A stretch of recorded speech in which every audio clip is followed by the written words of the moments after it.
ক্লাসের সময় বারবার সামিয়া আমার দিকে তাকাচ্ছিল আর আমি আর চোখে তা দেখতেছি। ক্লাস শেষ করে মিমকে নিয়ে নেহার কাছে গেলাম। গিয়ে দেখি স্যার ক্লাস নিচ্ছেন। আমি আমার মেয়েকে নিয়ে ক্লাসের বাইরে অপেক্ষা করতে লাগলাম। একটু পরে নেহা বের হয়ে আসলো। নেহা আমার মেয়েকে কোলে নিল। এরপরে আমরা তিনজনে ক্যান্টিনে গেলাম। সেখানে কিছু খাওয়া দাওয়া করে বাসায় চলে আসলাম। তবে সামিয়ার সাথে আর দেখা হয়নি। বাসায় এসে আমার মেয়েকে গোসল করিয়ে দিয়ে আমি নিজেও গোসল করলাম। এরপর নামাজ পড়লাম। নামাজ পড়ার সময় আমার মেয়েও আমার পাশে এসে নামাজ পড়তে লাগলো। নামাজ পড়ে তিনজন মিলে লাঞ্চ করতে বসলাম। লাঞ্চ করার পরে দুপুরে ঘুমিয়ে গেলাম। এভাবে কেটে গেল 15 দিন। এই 15 দিনে প্রতিদিন ক্লাসে সামিয়া আমার দিকে তাকিয়ে থাকতো। সন্ধ্যায় আমি এতিমখানায় গেলাম। সেখানে একটা নতুন মহিলাকে বাচ্চাদের দেখাশোনা করার জন্য রেখেছি। তার সঙ্গে কিছু কথা বলে আমার মেয়ে মেমকে নিয়ে আমার বাসায় আসলাম।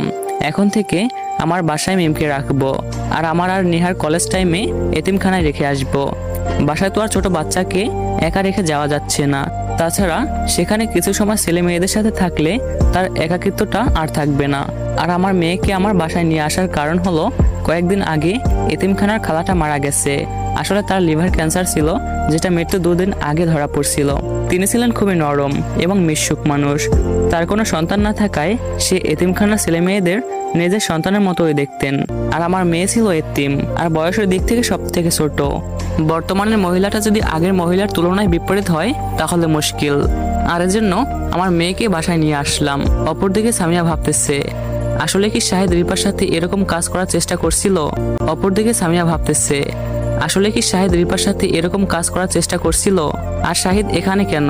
না, এটার রহস্য বের করতে হবে। এটা জানার জন্য আমার নেহাকে জিজ্ঞেস করার প্রয়োজন। কালকে কলেজে গিয়ে জিজ্ঞেস করব। আমি, নেহা আর আমার মেয়ে একসাথে ডিনার করে রাতে ঘুমিয়ে গেলাম। পরদিন সকালে নাস্তা করে কলেজের জন্য বের হলাম। মিমকে সাথে নিয়ে ওকে এতিমখানায় বাচ্চাদের কাছে রেখে নেহা আর আমি কলেজে গেলাম।